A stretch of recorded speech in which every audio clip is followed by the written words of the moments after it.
festival which is attended by 7 to 8,000. One of his book written by Maharaj, Caring for Devotees, is an important foundation for our counseling system. He is especially loved around the world for his melodious kirtan, and we are very fortunate to have here.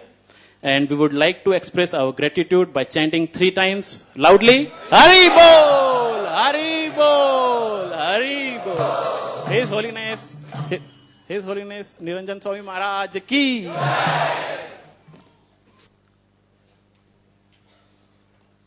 should I go to?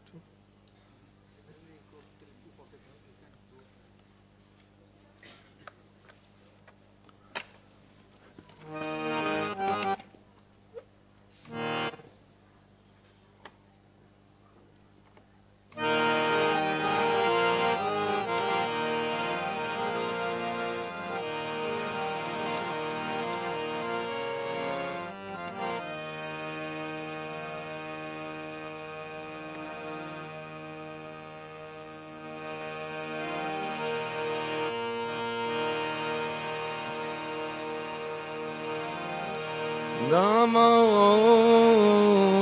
Vishnupadaya Vishnupistaya Bhutale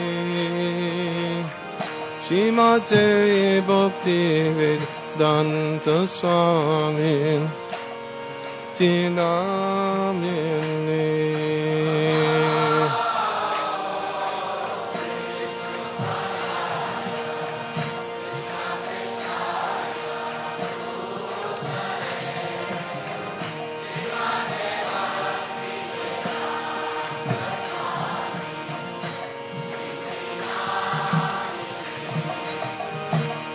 Namaste Saraswati Devi Gauravani Pricharane Nivasesa Sunyavadi Vastachari Sattarane.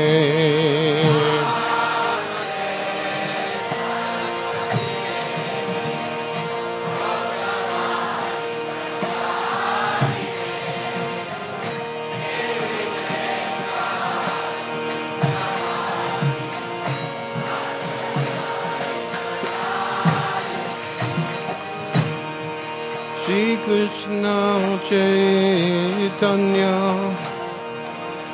Prabhu Nityananda Shri Advaita Gadadhar Shivasadi Gaura Bhakta Vrinda.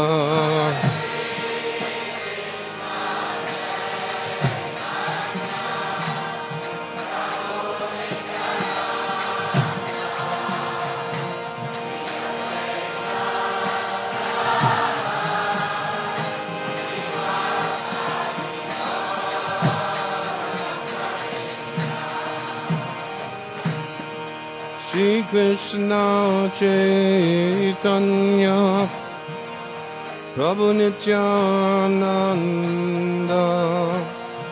Shri Advaita Gadadhar Shivasadi Gaura Bhakta Vrinda.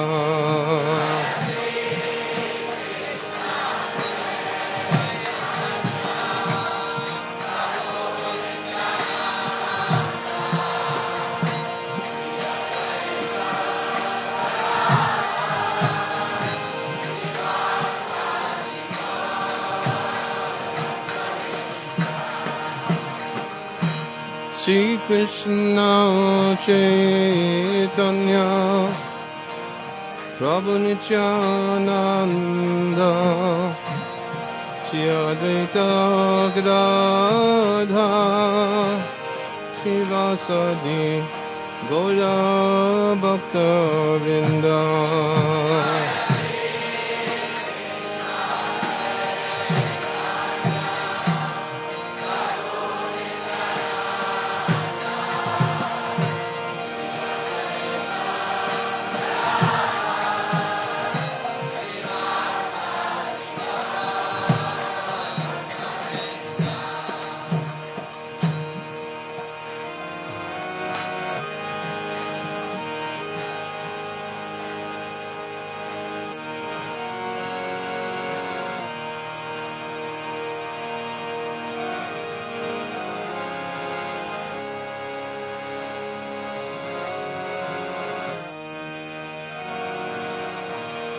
Hare Krishna, Hare Krishna, Krishna Krishna, Hare Hare, Hare Rama, Hare Rama, Rama Rama, Hare Hare.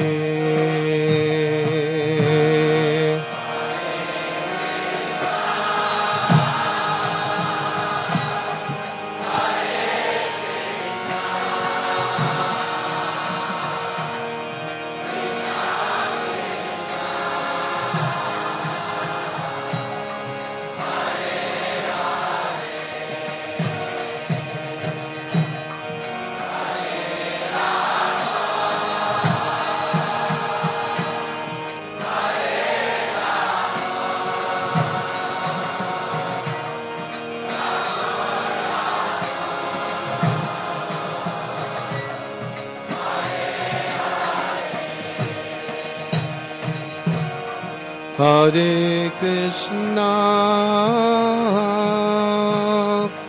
Hare Krishna, Krishna Krishna, Hare Hare, Hare Rama, Hare Rama,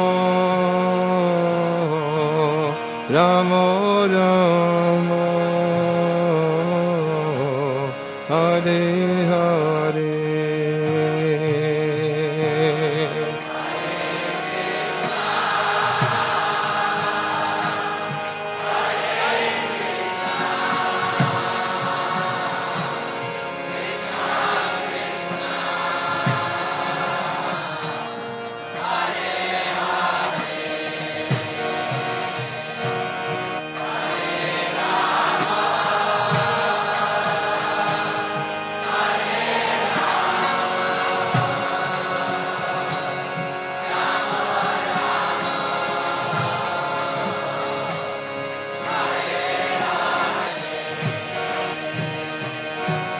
Hare Krishna, Hare Krishna, Krishna Krishna, Hare Hare, Hare Rama, Hare Rama, Rama Rama, Hare Hare.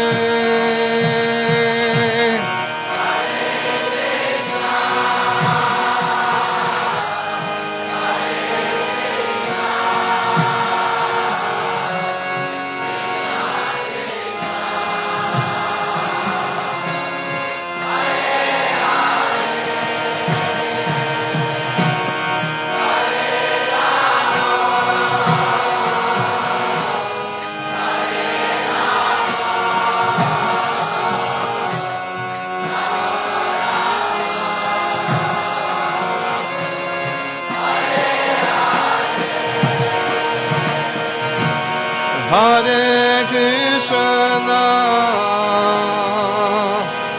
Hare Krishna, Krishna Krishna, Hare Hare, Hare Rama, Hare Rama, Rama Rama, Hare Hare.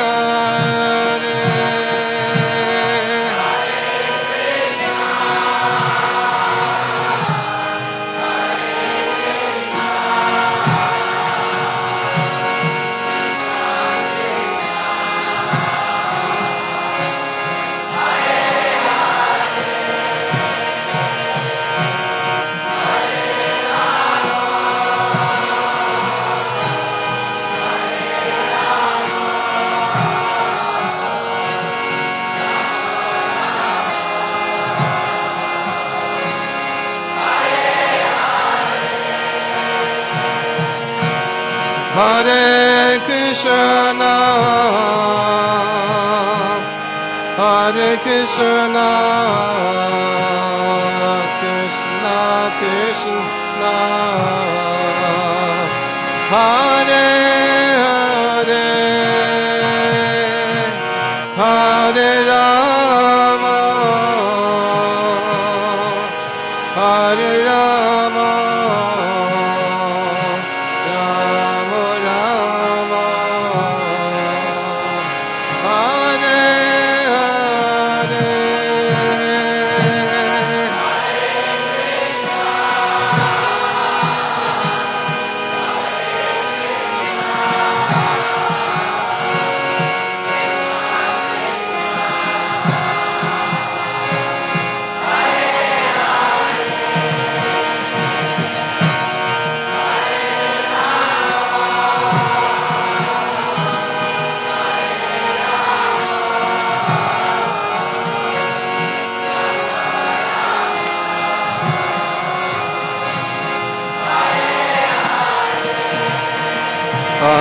Hare Krishna, Krishna Krishna, Hare Hare, Hare Rama, Rama Rama, Hare Hare.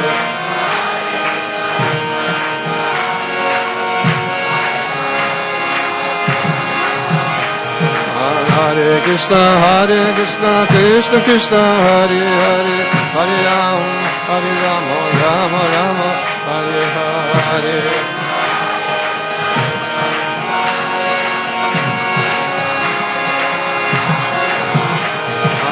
Hare Krishna, Krishna Krishna, Hare Hare, Hare Rama, Rama Rama, Hare.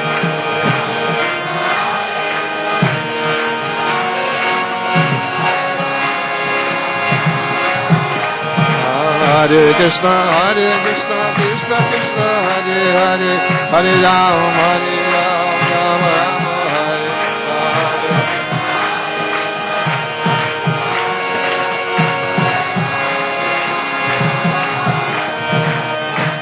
Hare Krishna, Krishna Krishna, Hare Hare, Hare Rama, Hare Rama, Rama Rama, Hare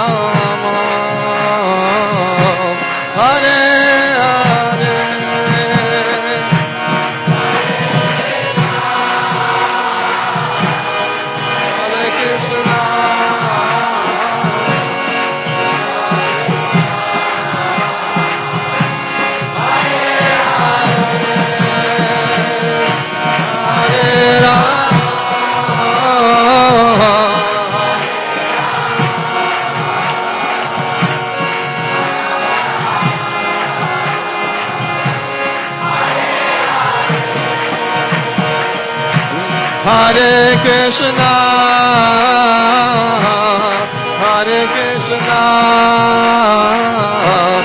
Krishna Krishna, Hare Hare, Hare Rama, Hare Rama,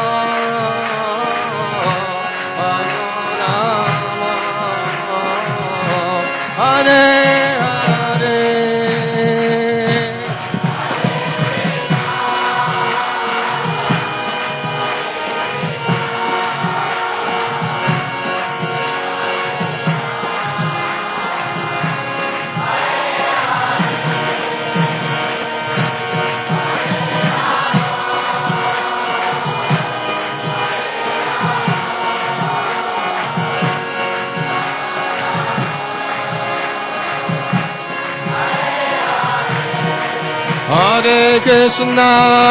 Hare Krishna, Krishna Krishna, Hare Hare, Hare Rama, Rama Rama, Hare Hare.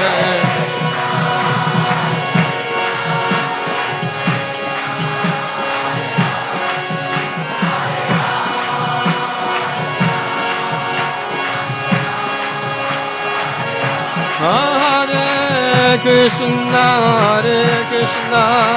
Krishna Krishna, Hare Hare, Hare Rama, Rama Rama, Hare Hare.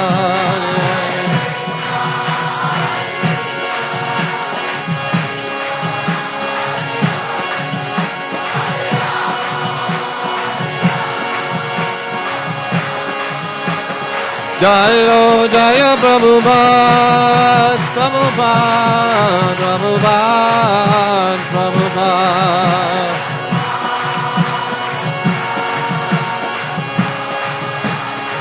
Jayo Jaya Prabhupada, Prabhupada, Prabhupada, Jaya Prabhupada.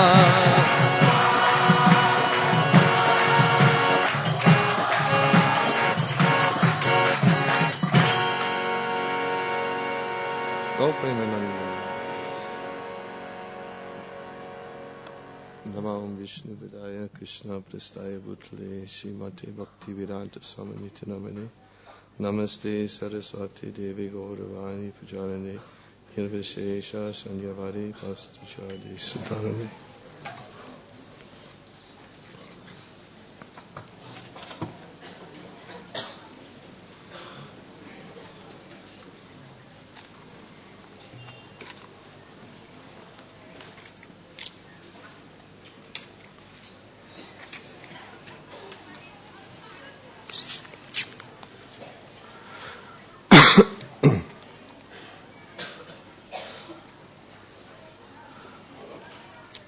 So I thank you all for coming today and for allowing me to be here with you and your association.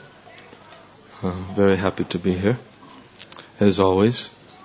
And it's been a whole year, I think, since I was here last time. And I'm feeling great separation from all the devotees of Shri Shri Radha Gopinath Mandir. So Krishna has given me the opportunity today to be here with you during the Sunday program, although unfortunately I'm missing the presence of His Holiness Radhanath Maharaj, who had to attend another program, but I look forward to seeing him tomorrow because I will be here for the next several days. I usually have to apologize. I've just come from Moscow just a few days ago.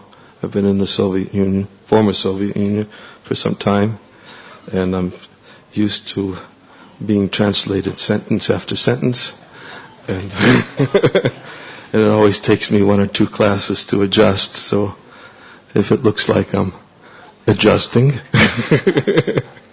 that's that's what's happening.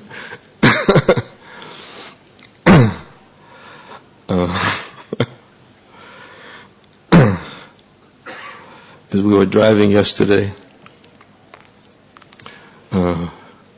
driving from one devotee's home to another devotee's home, we hit a terrible traffic jam. And although it was a very short distance, which should have only taken 10 or 15 minutes, it ended up taking about an hour and 20 minutes. And the driver was apologizing, Maharaj, I'm so sorry. But Moscow is actually worse than Mumbai. I just thought I'd let you know. So I said to him, don't worry, at least it's not snowing.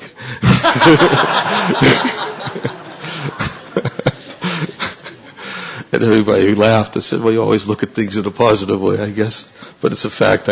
It was snowing in Moscow, and it would have taken us 3 hours to get to the destination if I was driving in Moscow snow. It was also minus 15 degrees, so things are a little bit different here. So I'm going to read today a verse from Bhagavad-Gita.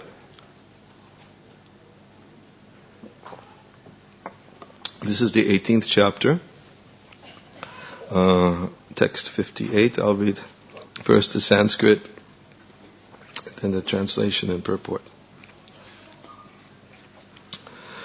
Machchita savadurgani mat prasadat tarishyasi atachetvam ahankaram na shrosyasi vinangshasi.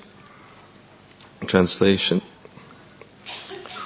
If you become conscious of me, you will pass over all the obstacles of conditioned life by my grace.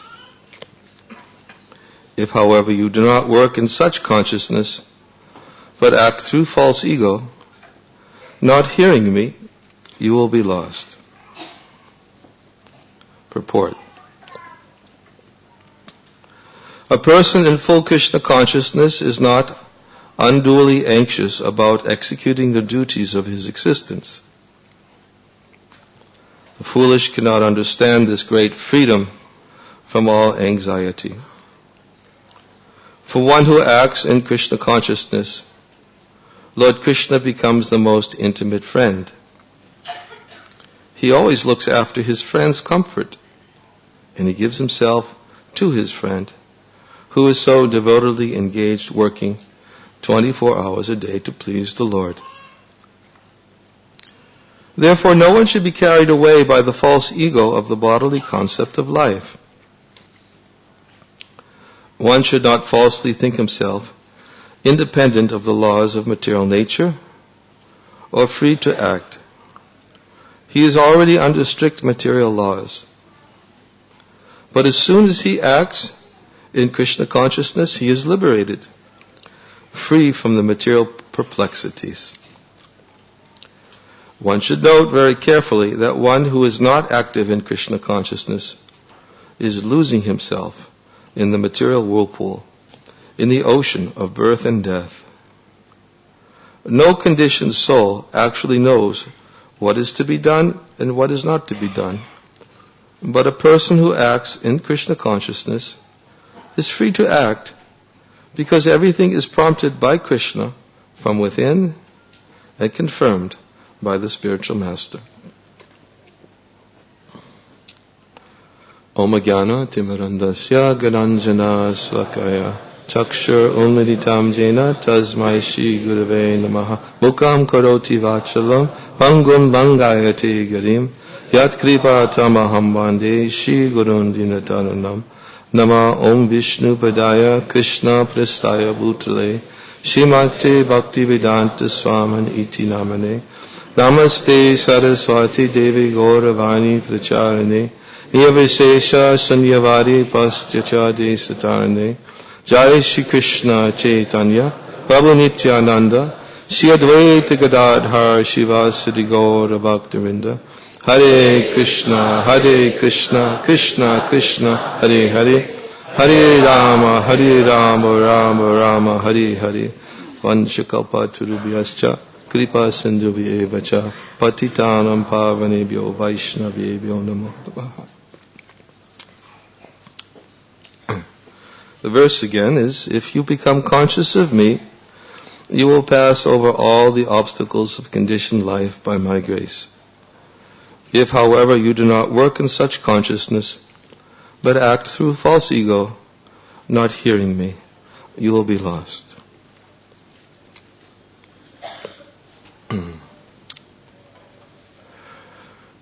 This is a very important instruction from Krishna to Arjuna. And he's giving insight how to deal with obstacles in this world. Anyone who is a little introspective about life certainly has to draw a conclusion at some point in his life that there are many obstacles to the fulfillment of our goals or our desires in life. These obstacles, as Krishna explains elsewhere in the Bhagavad-Gita, Daiviyesha Gunamayi Mama Maya Jaratiya, this divine nature of mind consisting of the three modes of material nature, is very difficult to overcome. But anyone who surrenders unto me can easily cross beyond it. Krishna's recommendation to Arjuna, the method of overcoming obstacles on the path of devotional service for those who are endeavoring to achieve the goal of devotional service. It's like Bhaktivedanta Thakur in Sri Bhakti Loka, he explains that everyone is aspiring for some goal. And he's describing the three classes of transcendentalists, those who are engaged in karma yoga, jnana yoga, and bhakti. He says the karmis, they want some result, they want some fruitive gain. The jnanis also aspire for some result. They want liberation. And the devotees also aspire for some result. Although we oftentimes hear that a devotee should never aspire for any result. But he explains that the result a devotee of the Lord aspires for in the execution of his devotional service is that he wants to obtain Krishna's pleasure. That is the result. Let Krishna become pleased by my efforts in devotional service. And there are many descriptions in Srimad Bhagavatam. One verse comes to mind, which gives evidence that getting Krishna's pleasure is not always so easy.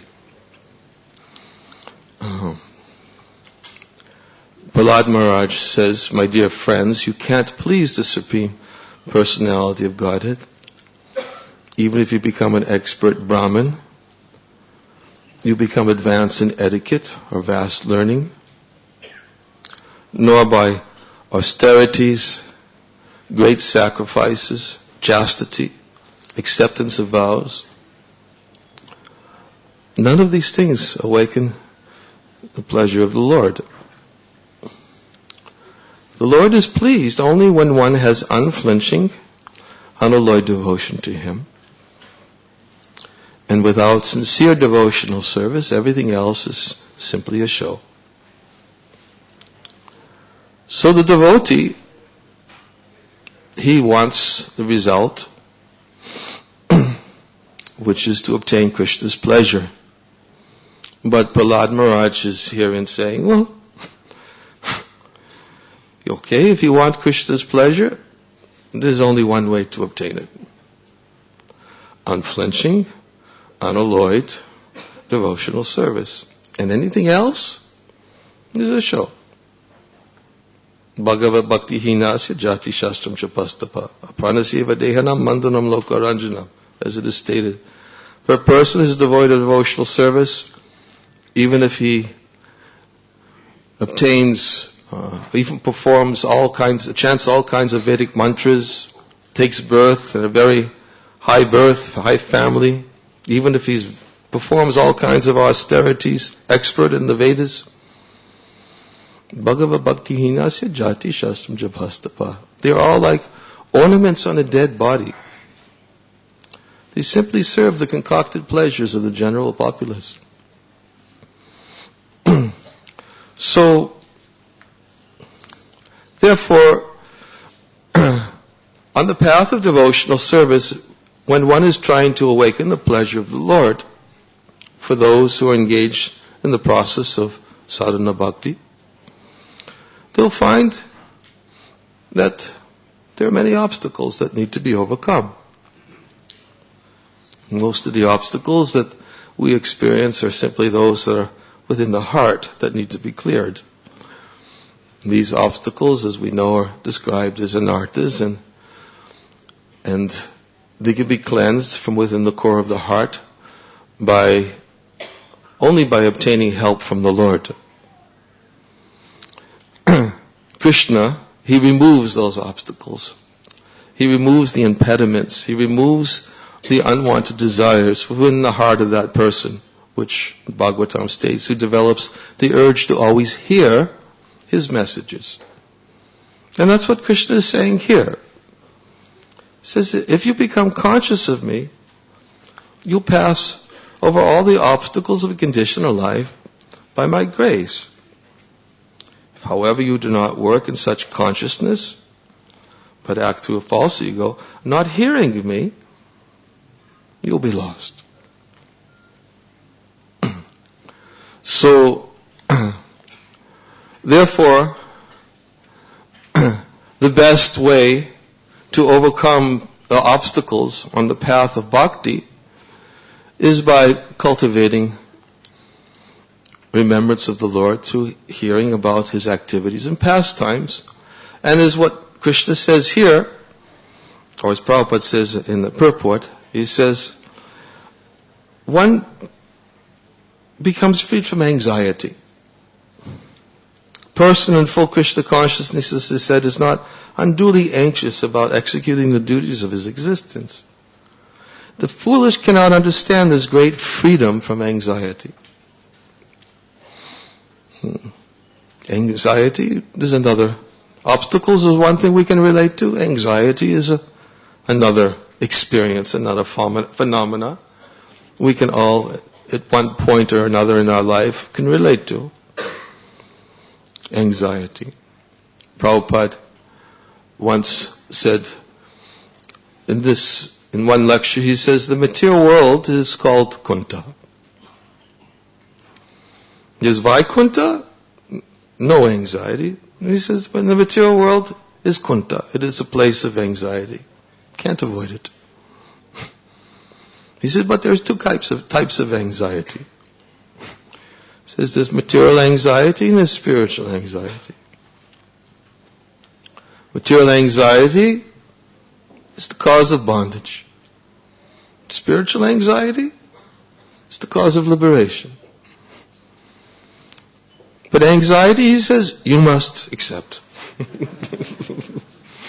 There's no way around it. You must accept. So, of course, an intelligent person will be thinking, well, how to become freed from anxiety,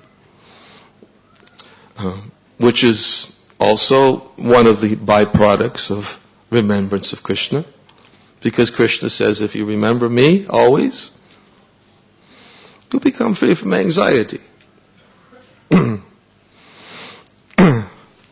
So, Prabhupada gives the example, I think, on that lecture. He says, just like the materialistic person, he's always anxious, where's money, where's money? He says, but he's always anxious how to accumulate money, but when he accumulates it, then he's in anxiety. How do I spend it? How do I protect it? Where do I put it? Do I invest it? Do I hide it under the mattress? What do I do with it? How will I not lose it? So he uses that. That was his example of material anxiety. He said spiritual anxiety is just like a devotee who's always anxious for Krishna's service. And I think he used the example of just like a temple president. He also has to be in anxiety. But he's always thinking how to obtain these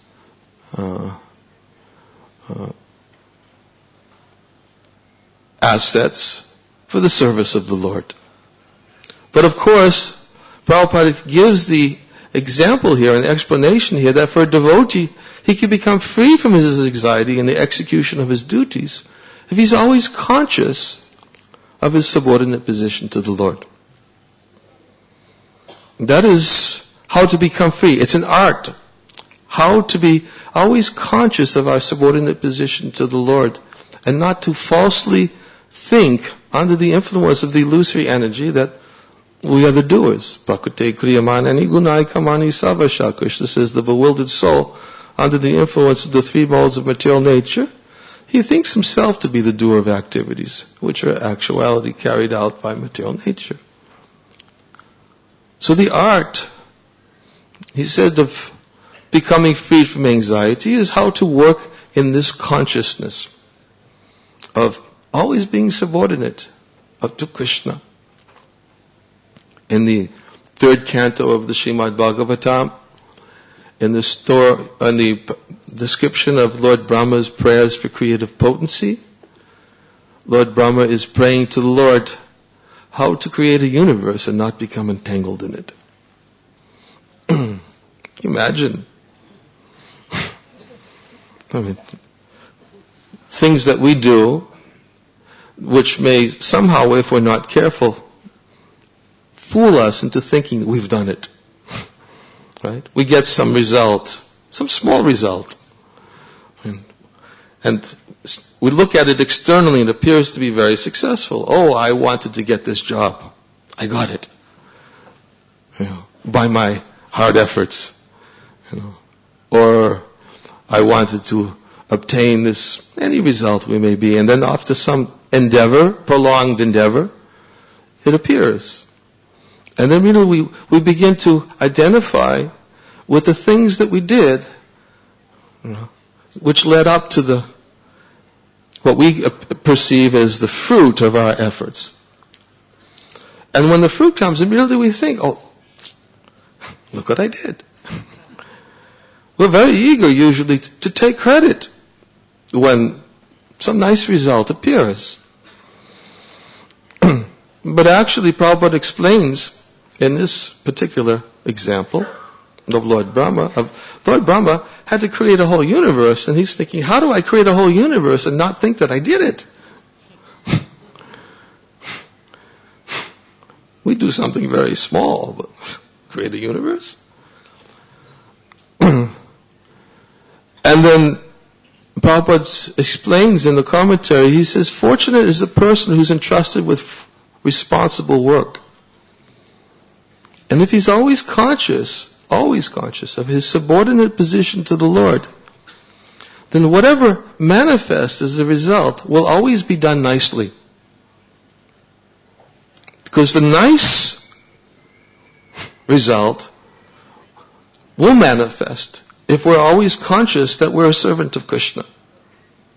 Even though externally it may not appear so nice. Because we never know what is Krishna's plan. Nahyasat kahichid rajan pumadveda vihitsatam.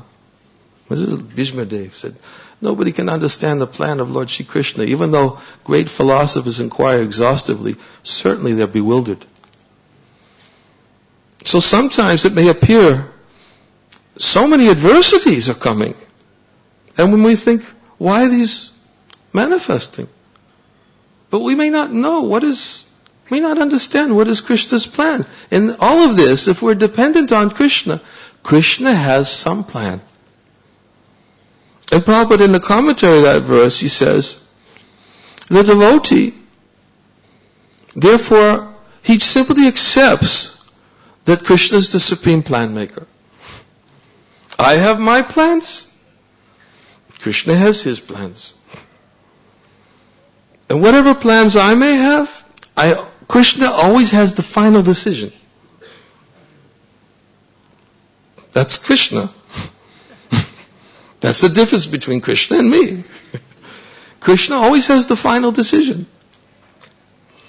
So a devotee, he says in the commentary of that verse, Nihyasya kahechid rajan puma veda vidhitsatan yad vijigyasya yakta muyanti kaviyopihi.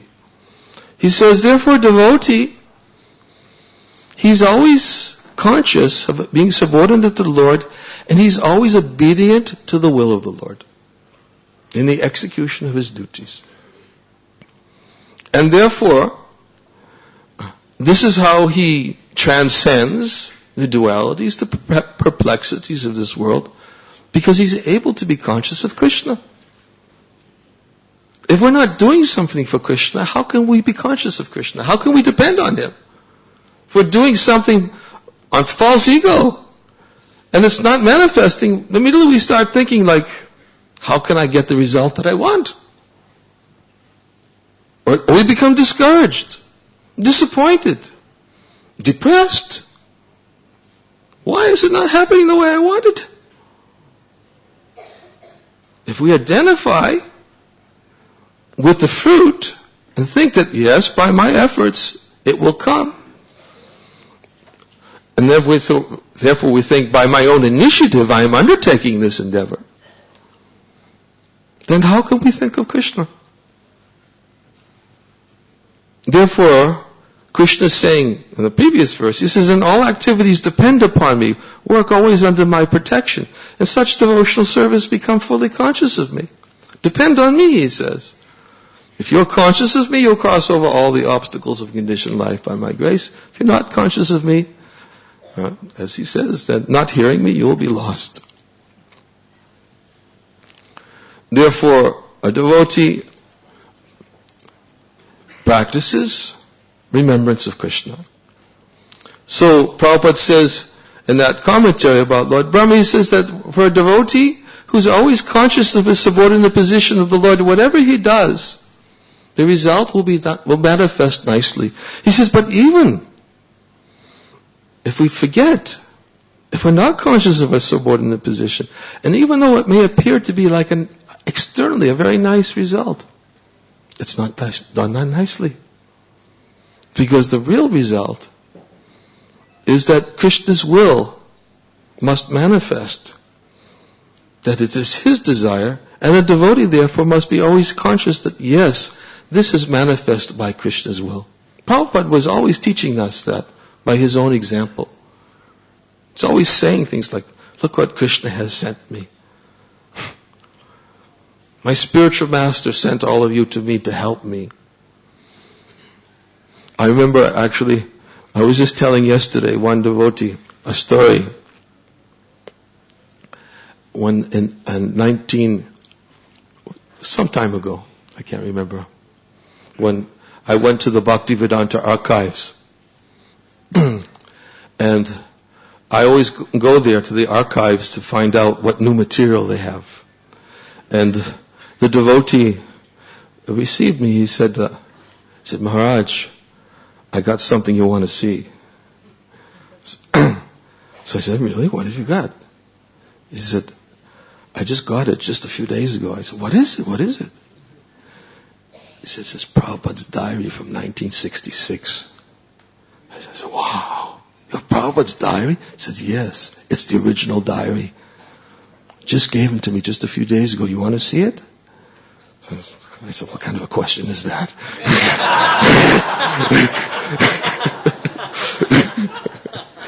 Of course I want to see it.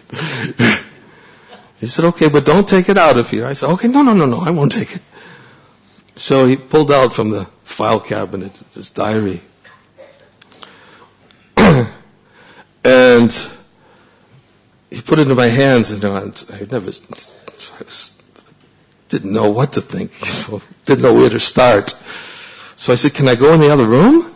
So he said, yes, go ahead, take it in the other. So I went in the other room and I started looking through the pages. I immediately came upon this quote that was fascinating.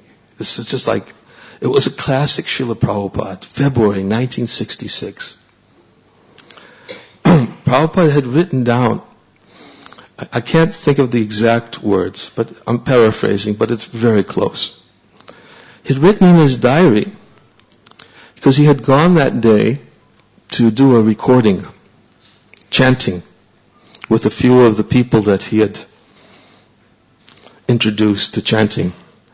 And they had made a recording, and Prabhupada said in his diary, he wrote in his journal entry, he said, today, he said, Haridas Thakur has said that anyone who hears these holy names, even if they are animals or insects or beasts, that the holy name of the Lord will become attractive to anyone. He says, today, I have personally witnessed the statement of Haridas Thakur. These American boys and girls have all become attracted to chanting. And then he said, this is not my credit. He said, this is all Chaitanya Mahaprabhu's mercy. No credit is mine. I mean, you can look, it's in the published book. But I happened to see that. I think Prabhupada was just describing that anyone will become attracted to the holy name. He said even animals and beasts. And so today I personally witnessed it. You can imagine the type of people Prabhupada in February 1966 in Lower East Side of Manhattan. I don't know who was with him at the time. I should find out who was there, that recording.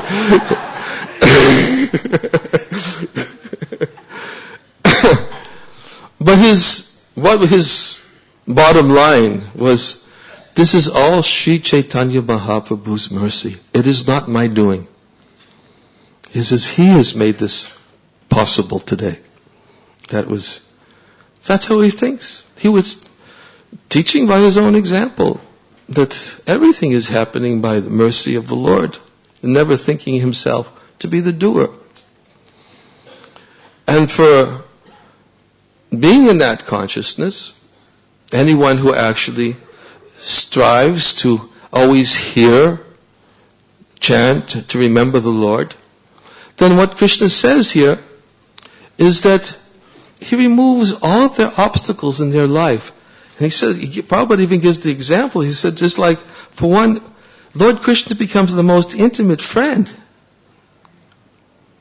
He always looks after his friend's comfort, and he gives himself to his friend, who is so devotedly engaged, working 24 hours a day to please the Lord. I imagine it. Here we are in so much anxiety, thinking about how to make arrangements to become freed from anxiety. Which Prahlad Maharaj also says, in the material world, every materialist is endeavoring for happiness, and he's trying to mitigate his anxiety, and therefore he's acting accordingly. He says, actually, however, one cannot be happy as long as he endeavors for happiness. Because as soon as he begins his endeavors for happiness, immediately he creates all his conditions for distress. Prahlad Maharaj, 5-year-old boy, says, we're making all these endeavors to become happy and to mitigate anxieties.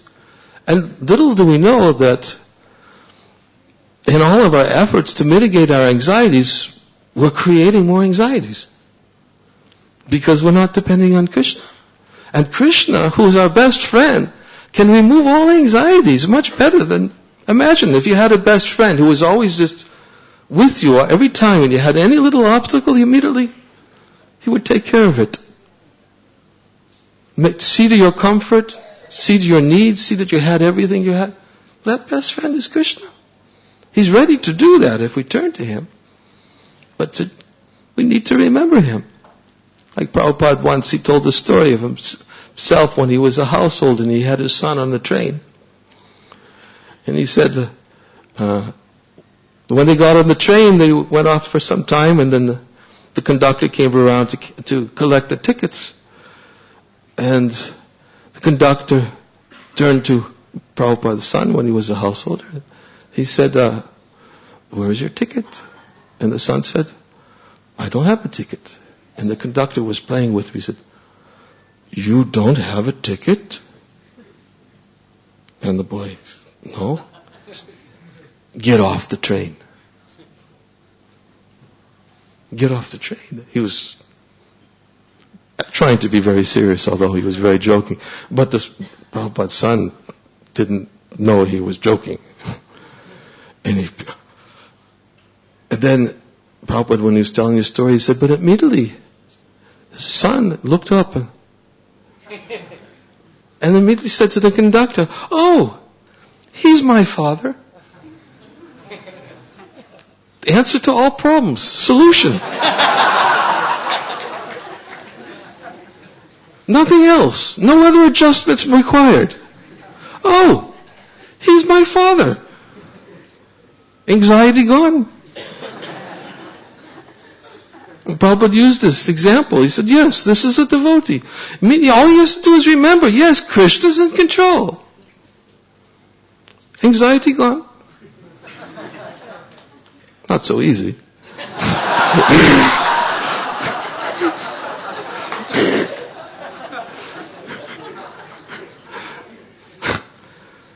But that's what Prabhupada was saying. Because he says, if you remember Krishna, if you're always endeavoring to please Him, to serve Him, then Krishna can make a much better arrangement than we can make ourselves.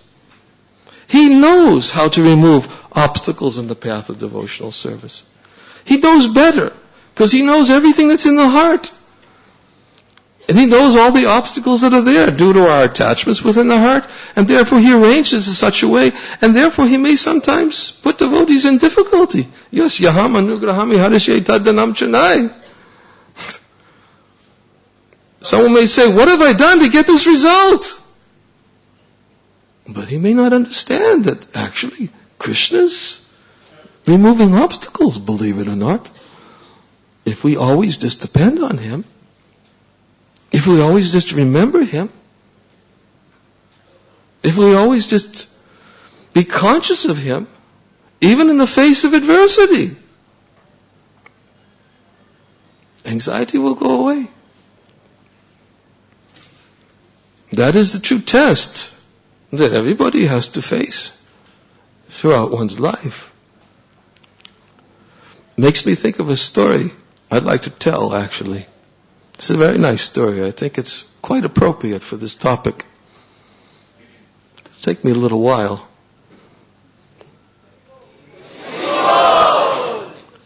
It's a very nice story. It's about my god sister. Maybe some of you have heard it. But it's about my god sister. Her name is Mother Isha. In fact, Mother Isha served here in Mumbai and Juhu temple. She was Tulsi Pujari back in mid-1970s or something like that, just before the temple was constructed. But then she went back to America, and then she was transcribing Prabhupada's translations of Bhagavatam. That was her service. She worked for ISKCON Press. And she was always, you may have seen, there was a picture of her in Back to Godhead, old Back to Godhead magazine with these big headphones on her ears, and she's sitting in front of the typewriter. And she was always hearing Prabhupada's words. But there's a very nice story which, in connection to Mother Isha, which shows how Krishna removes obstacles in the path for a devotee who always endeavors to remember Him. And when I think of Mother Isha, because I've known her for many years, presently she's 95 years old. And she joined Krishna consciousness when she was in her 50s, which at that time in the early 1970s was not an easy thing to do, because she lived in a temple with all these children who were like old enough to be her children, who were in their 20s. She was in her mid-50s. But yet she lived in the temple, and she was those who knew her back then, she was very happy, just serving Prabhupada. I didn't know her back then. I got to know her later, in the late 70s, early 80s, when I was temple president of Boston. And it got to the point where she was getting a little elderly. The temples couldn't properly provide for her. And she was living in her hometown, which was not far from the Boston temple. And about 90 miles from the Boston temple. And she would come and serve in the temple all the time. She would mainly come on the weekends. And the one thing about Mother Isha is that she would never speak about anything except Krishna. I never heard anything come out of her mouth except Krishna consciousness. It was always very simple. She always used to say things like, Krishna can do anything, Prabhu. You know, she was known for this. This was her trait, her characteristic. Any obstacle in her life, her answer was, Krishna can do anything. Don't be in anxiety. Krishna can, and she would always be happy. She'd always be smiling. And she always, whenever she met anybody, she would always say, Hari Bol, spirit soul. Standard. Hari Bol, spirit soul.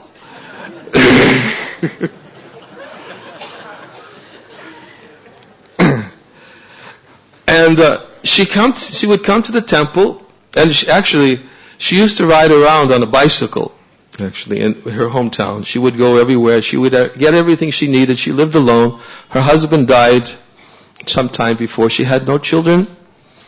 She had only a niece who was very antagonistic and didn't really appreciate Isha's involvement with Prabhupada's movement. So she was pretty much alone. But wherever, she was always preaching.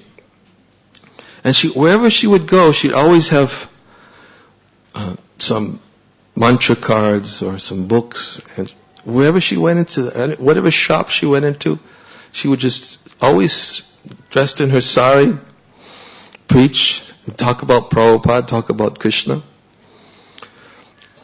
Many people actually became attracted to her, and I used to go down and do programs in her hometown because she was always meeting people, and she would invite them, and I would go there and I would give a lecture and meet the people that she had met in the course of her preaching there. And on the weekends, she would always come to the Boston and she would serve Radha Gopi Vallabha. She would immediately go into the pujari. Well, actually, she used to come to me first and report in and say, Haribol, spirit soul.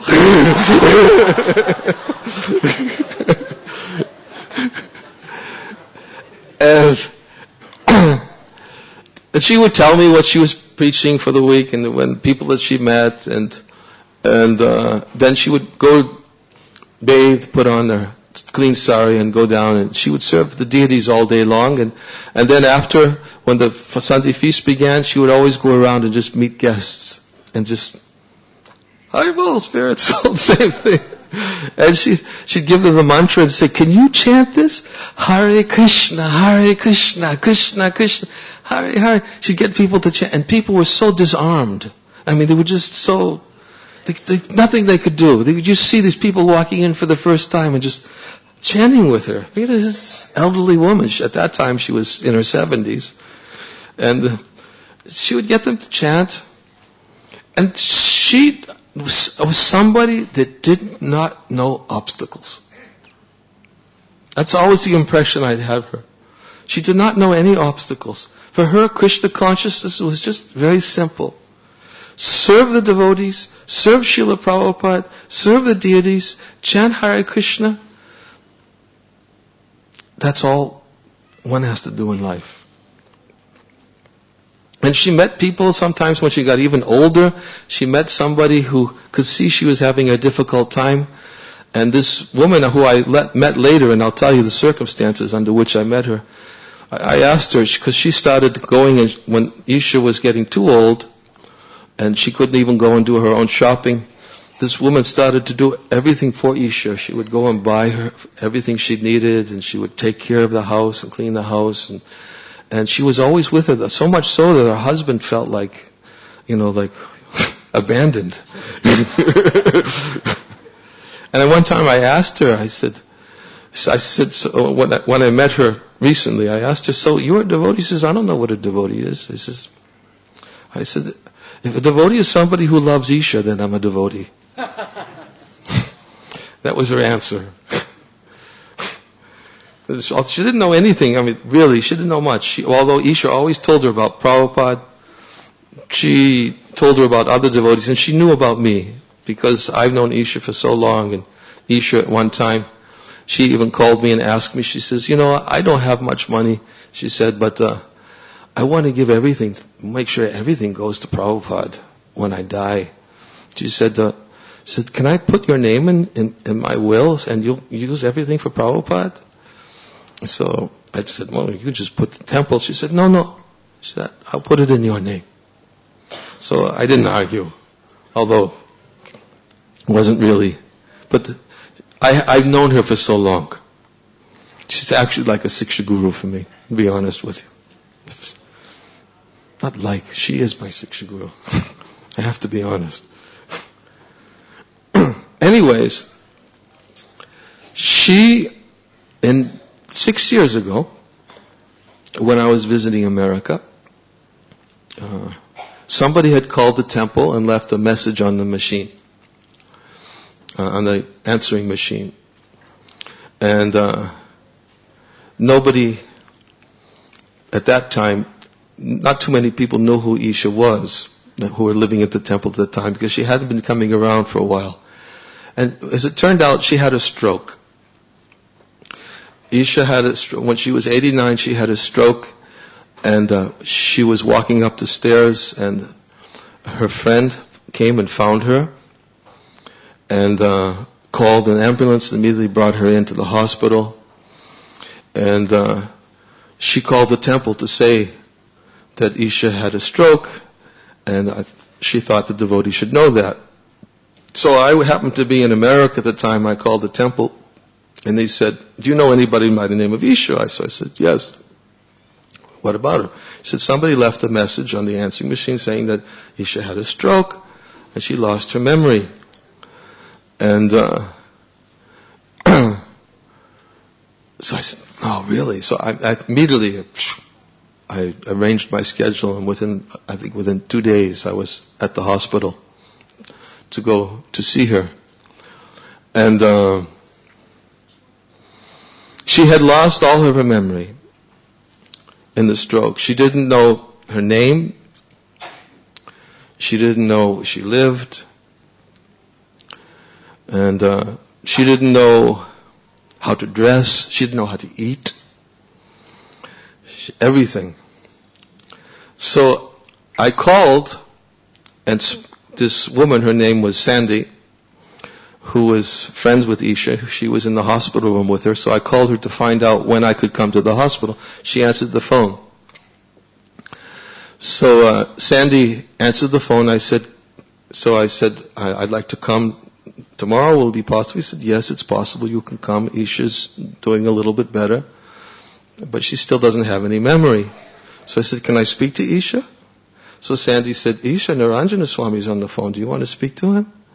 So she grabbed the phone, and she said, "Hare Krishna, Hare Krishna, Krishna Krishna, Hare Hare, Hare Rama, Hare Rama, Rama Rama, Hare Hare. All glories to Srila Prabhupada."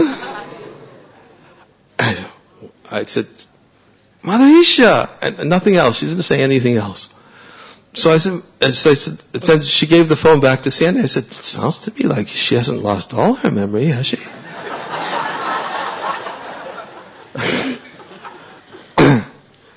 She said, "Yes, she hasn't lost all her memory. She still remembers some things, but she seems to remember only anything in relationship to Krishna."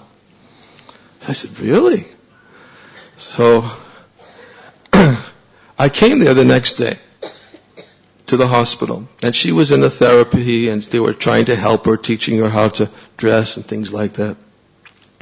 So after, I had to wait for some time in the waiting room, and then one of the nurses who had been taking care of her and knew her condition brought her out, and she was in the wheelchair, and she's just looking at me, and I said, "Hare Krishna, Mother Isha." And she was just kind of looking. You could see she did nothing. So when another nurse came over who knew her, and her name was Edith, she sat down with Edith. She said, "Edith, what's your name?" She didn't respond. She said, "Where's your home?" And Isha says, "Vrindavan." And the woman didn't recognize the word Vrindavan. So she thought she said Wisconsin. So she said, "Wisconsin?" And Isha said, "Oh, no, Vrindavan is my home." And that was it. It was the only thing she said. She didn't say anything else. And then another nurse came by. This is, I said, 6 years ago. Another nurse came by, and Mother Isha looked up to the nurse and said, "Are you a vegetarian?" And Sandy, who knows Isha, she immediately started clapping her hands. She said, "That's the Isha I know, that's the Isha I know. She's always preaching." She's coming back. That's coming back. And she looked at me. She was all excited. So Isha just looked at this nurse and said, and the nurse was just... She didn't know what to say. She said, well, I do stay away from red meat from time to time. And Isha just looked at her. She said, you must be vegetarian.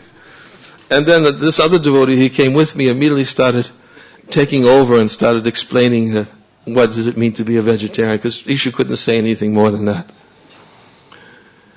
And then a couple of days later I came back again to see her with a few other devotees. And I didn't know that at that time, when Isha had fallen down the stairs, her japa beads had broken, and she hadn't chanted. She didn't since then.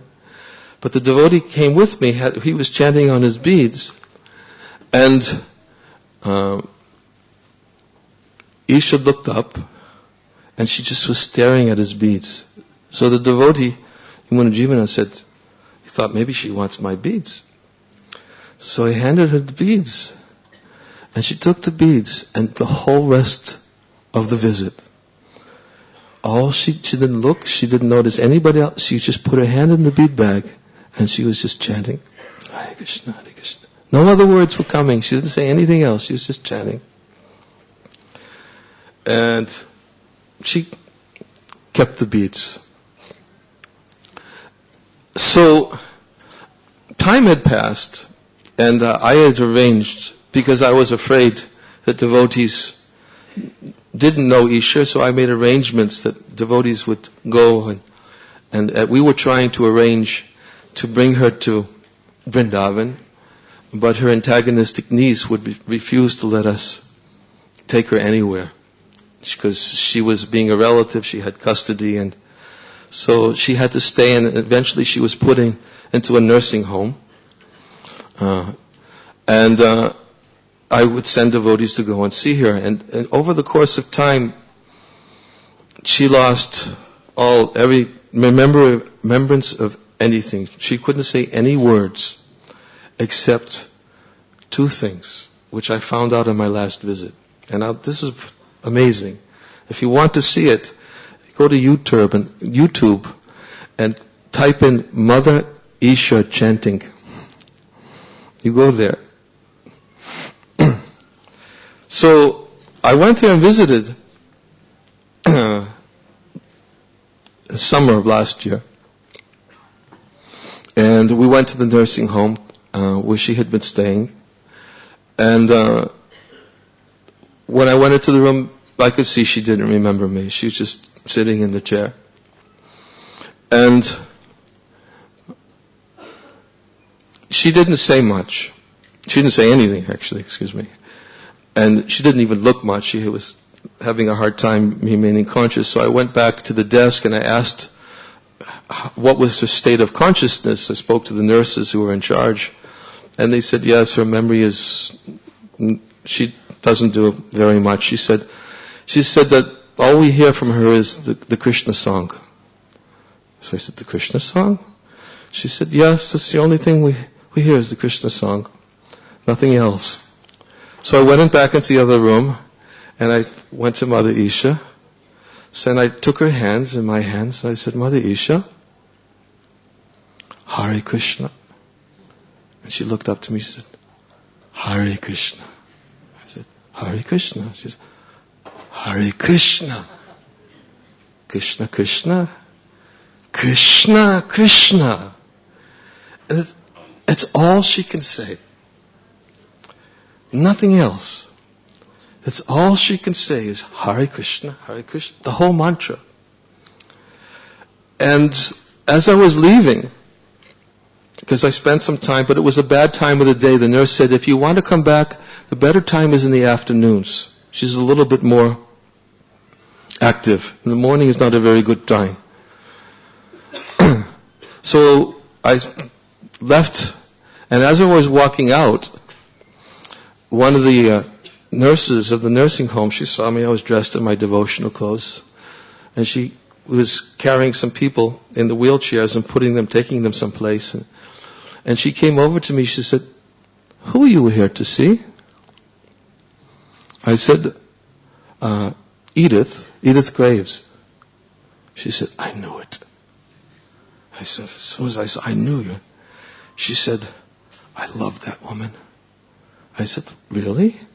She says, "That woman, she's so peaceful." She says, she has no anxieties. She's so self-contented. I've never met anybody like that in all the years I've been working in this nursing home. She says, if you want to see her in action, come on Friday afternoons. I said, "What happens on Friday afternoons?" I said, she said, "We have sing-alongs." I said, "What do you mean?" She says, "We all get together and we sing, these old songs from the 20s and we have people come and lead it." She says, "But she leads everybody in the Krishna song." I said, "Really?" He said, "Yes, you come on Friday afternoon, you'll see for yourself." So I couldn't come that Friday. I was leaving, so I think I was going to the West Coast. I sent another devotee to go there. But then another woman who was in a wheelchair, she heard us talking about Isha. She said, "You're talking about Edith, right?" I said, "Yes." And she says, "I love that woman." She just came out of nowhere. I said, "Really?" She said, "Yes." She says, "Everybody in the whole place loves that woman. She's so self-satisfied." Because, I don't know if you ever go into the nursing home when people 90s, everybody's demanding attention, screaming, yelling. I know because I just had to go the last couple of months when my mother was in a nursing home and just before she departed. And people when there were screaming, cursing, and it was a very difficult place to be in. But this woman says, "Oh yes," she says, "she's a real live wire." I said, "Real live wire?" So I said, "Yeah." She said, "You should come on Friday afternoon."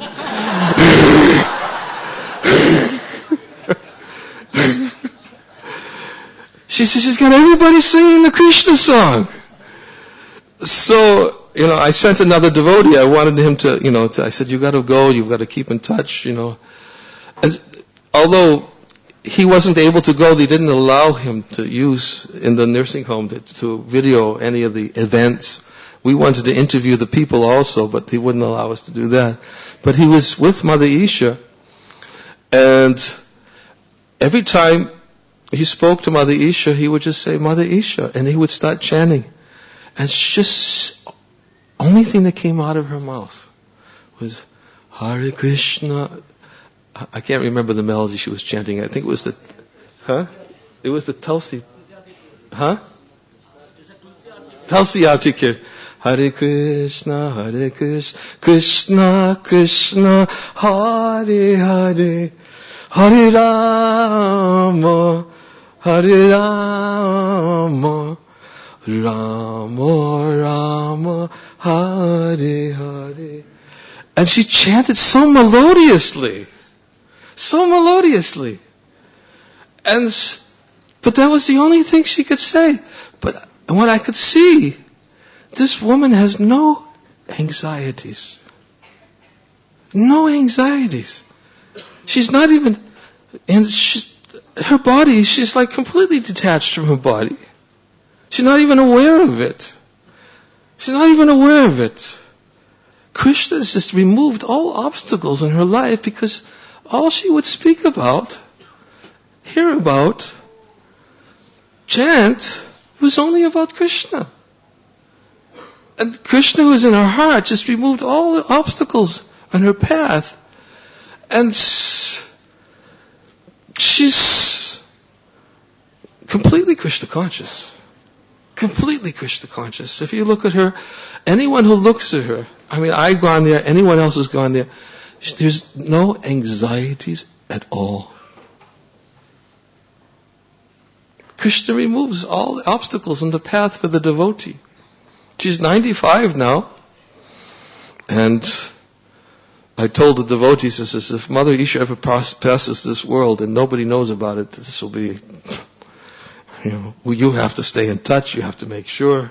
You know what's going on. And we've already prepared devotees who know her are going to coming from all over the movement. That's just going back to Godhead. And my experience, because I've known her throughout the last 40 years, is that Krishna, although has put her what may appear to be a very difficult situation, you may think, lose one's memory, to not even know all the simple basics of life. Although she's learned how to eat, she's learned how to dress and do the basic things. But she cannot say anything else except Hare Krishna mantra and Prabhupada. That's it. Nothing else comes out from her mouth. So, I wanted to share this with you. And many devotees I know who have seen the videos that were posted, many devotees have written comments. It was on, I think, dandavats.com, I think is where it had been posted. They always were saying, when they see this, it just gives them great faith. How fortunate we are. Someone may say, why is it that we only endeavor to remember Krishna? Why is it we always endeavor to think of Krishna? Why is it we always endeavor to speak of Krishna? Why is it that, we sing, because people, when they see it externally, from an external point of view, it seems like, don't you people do anything else but think about Krishna and chant about Krishna? I mean, I used to preach in the colleges in Boston back in the 70s and 80s when I was the president. We used to hear about our daily activities, and without fail, all the students, one of the questions they would always ask was, what do you people do for fun?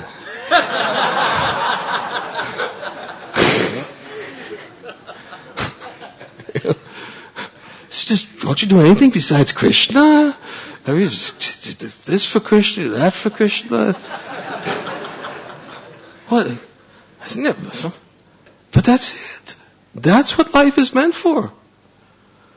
And Srila Bhaktivedanta Thakur explains in his Vaishnava Siddhanta Mala, he says that for a devotee, the real perfection of a devotee's life is Kirtaniya Sada. He says a devotee must always be chanting the glories of the Lord. He says, but what does Kirtaniya Sada mean? Because he says sometimes it may be very difficult to always chant about Krishna. And he speaks about the householders. The householders, they have to do many other things to maintain their bodies, to fulfill the necessities for their family members. And what does Kirtaniya Sada mean for those who are householders? He says it means that according to one's position, one must always chant about Krishna. He says for a householder, if he didn't work to maintain himself and has to discuss other activities, then his body would expire untimely. Therefore, he has to perform his duties. But beyond his duties, what is the whole purpose for maintaining the body? The whole purpose of maintaining the body, is explained in the Bhagavatam, is that life desire should never be directed towards sense gratification. One should desire to live only because the human form of life enables one to inquire to the absolute truth. This should be the goal of all of one's work. That means that whatever one does, he performs his duties to maintain his body, but the whole purpose for doing that, for maintaining the body, is so that he can hear a chant about Krishna. Otherwise, what is the value? What is the value of maintaining a body if it's not utilized to its full potential for hearing and chanting about Krishna? Therefore, he says, Kirtaniya Sada means that according to one's position in life, he performs his duties for the purpose of always chanting and hearing about Krishna. That is Kirtaniya Sada. So, I saw that in my god sister. She lived, she maintained herself, she saw no obstacles in her life. She did everything that was necessary for maintaining her body for the purpose of hearing and chanting about Krishna. And therefore, perfection is assured, is guaranteed.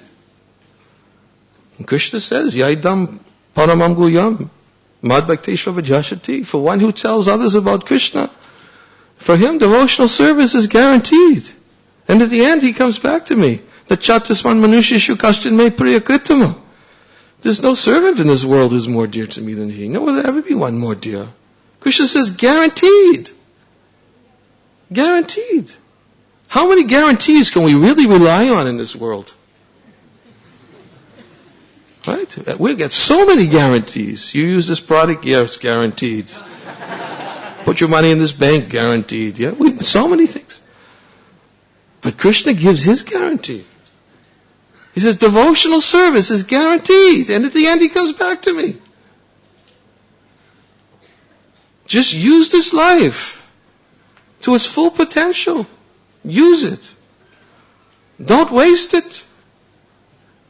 Use every moment that we have when we're not engaged in our duties for hearing and chanting about Krishna so that we can always remember Him, even in the execution of our duties. One's life will become perfect. Krishna will make all arrangements. He'll remove all obstacles on the path. He'll see to our comfort. And He'll welcome us in His embrace as He accepts us back into His eternal entourage. That is the destination of a devotee who understands the meaning of this verse.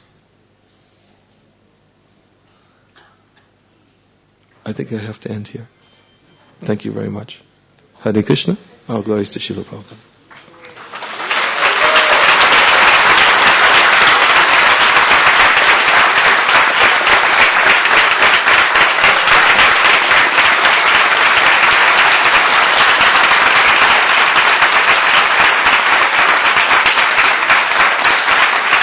Good questions? Questions? Yes, sir. I don't know. Should I take questions?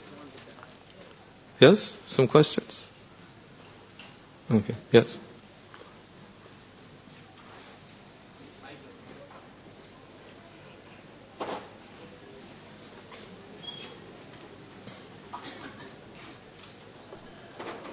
Hare Krishna. No, I'm fine. Thank you so much, Maharaj, for sharing your realizations, and all glories to Mother Teresa. My question is, I am a householder, and day after day, every day we have so much of anxieties, and some anxiety are really with so much of intensity that it really disturbs you. And when some these type of anxiety comes, and somehow and sometimes, if we, by the mercy of Krishna, if we are able to take shelter of His lotus feet, and by chance, or if by the mercy of Krishna everything falls on the place, everything is fine, then the minds tell us that the mind gives us the reason to proud of that everything is fine just because I took shelter of Krishna. And not only this, proud comes, but another thing is that we think superior from others. That see, this anxiety is troubling him because he could not take shelter. And the anxiety is not troubling me because I took shelter. And what was the last thing you said? I'm sorry. The very last thing you said. We got a superiority complex. Like this devotee is not taking shelter of Krishna, so he is doomed. And since I could take the shelter of Krishna, so I am now, everything is fine with me. So this proud and superiority complex comes in our mind. So then how to deal with it? How to deal with it? That's the question. Yeah. Krishna is very expert. He knows how to deal with it.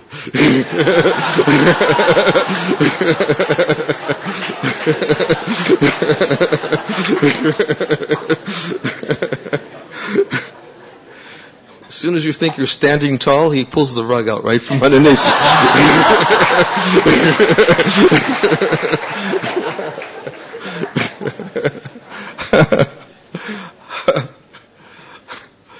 So, yes, I mean, I understand the point that we think, yes, just see the result. But we also have to be very careful, because as we explain, the real result that is attractive is our remembrance of Krishna. And if we're thinking, look what I did, that's not remembrance of Krishna. That's pride. And therefore, we may think the result that is attractive is, I'm not in anxiety. That's the result. But actually, the result the devotees is supposed to be thinking is that there's life beyond relief. We tend to think, I'm successful if I get relief. I'm successful if my anxiety is gone. Everything's going nicely. Just see how Krishna be moved. Or just see how what happened is my anxiety has gone away. But actually, simply to get relief is not the result a devotee is looking for. That's what the jnanis are looking for. They want relief. They want liberation. Freedom from all anxiety. But a devotee wants Krishna's pleasure. And therefore, as long as we're proud, Krishna will never be pleased. And in fact, there's a verse in the Bhagavatam which states the Supreme Personality of Godhead, Krishna, is very dear to those devotees who have no material possessions but are fully satisfied to possess only devotional service to the Supreme Lord.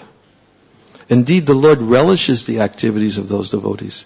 He said, those who are proud, being puffed up by their high parentage or by their material opulence or their high education, they oftentimes will deride devotees of the Lord.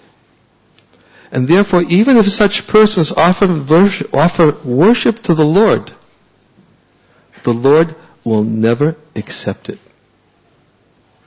4th Canto Bhagavatam, Narada Muni's instructions. He said a proud person, when he becomes proud of his achievements, when he sees others who don't have those achievements, he derides them. He thinks, oh, just see. It's just like people would deride Shukambhar Brahmachari for living like a beggar off the streets. Right? Deride Kolavecha Shuddha, for making noise apparently all night long, and for living impoverished when he could be worshipping the goddess Durga. So, persons who are proud of their achievements, they deride those who externally do not appear to have the same achievements they have.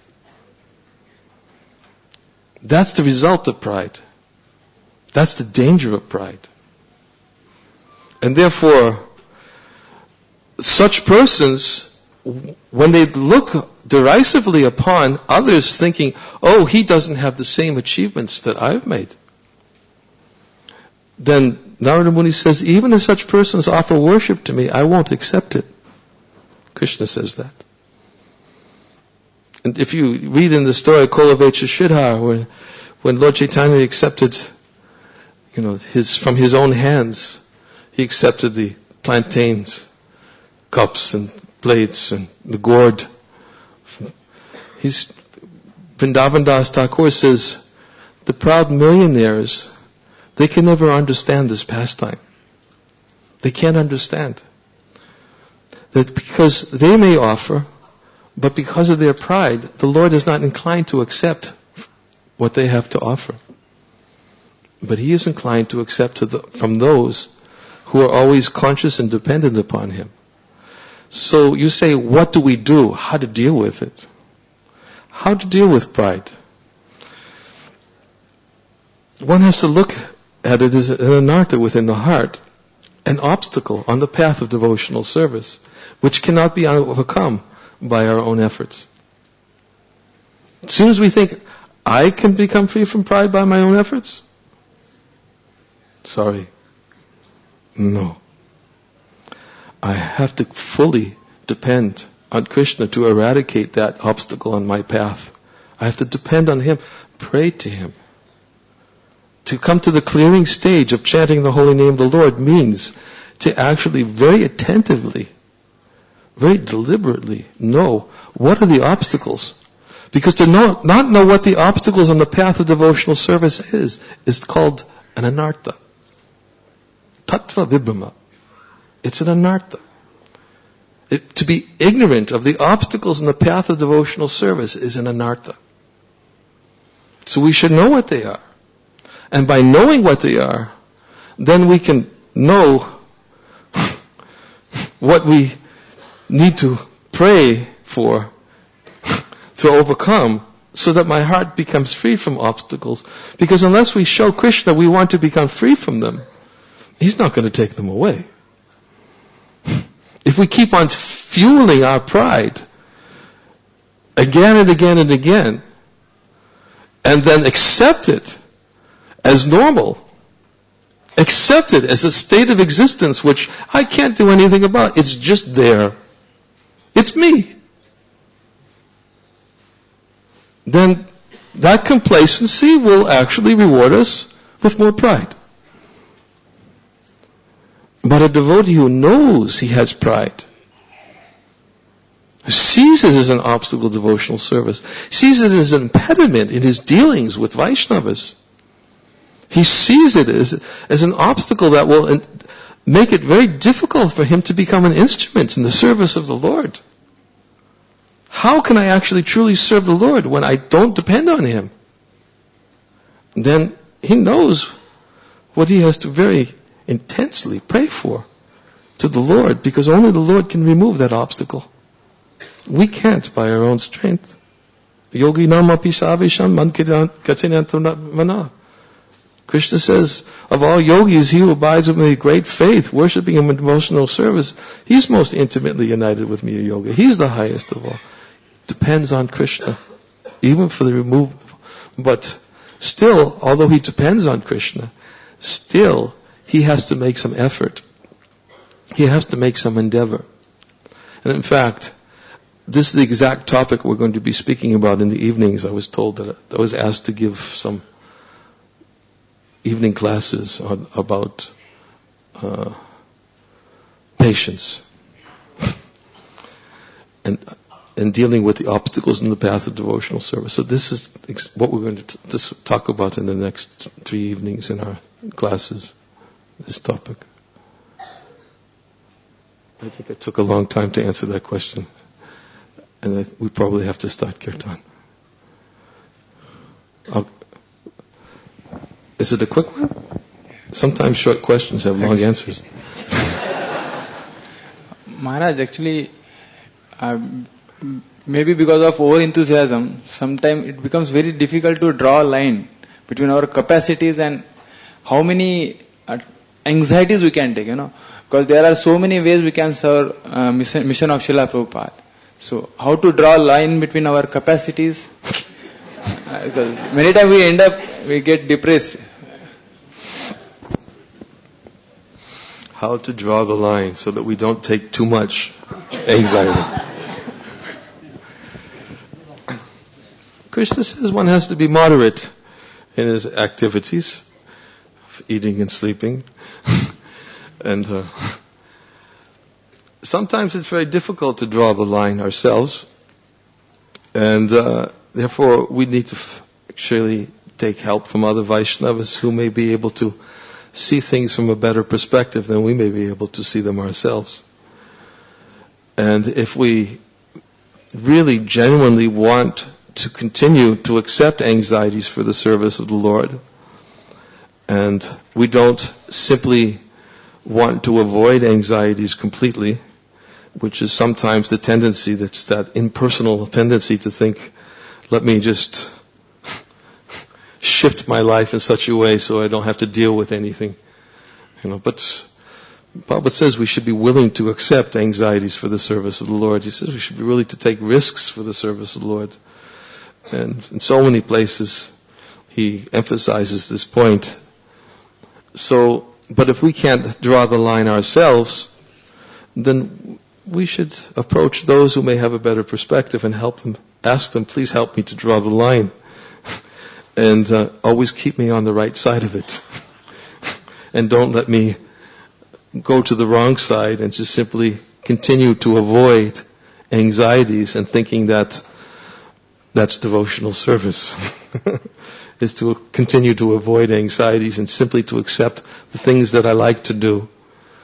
And because there's no anxieties when I do the things I like to do. But usually that's not the case either. And then there's more anxieties of a different nature which will soon manifest. So basically my answer to your question is to take shelter of another Vaishnava and ask him to help you draw that line and to help you define that line in such a way that you always stay on the right side of it. So that you can continue. Prabhupada says spiritual life is like a razor's edge.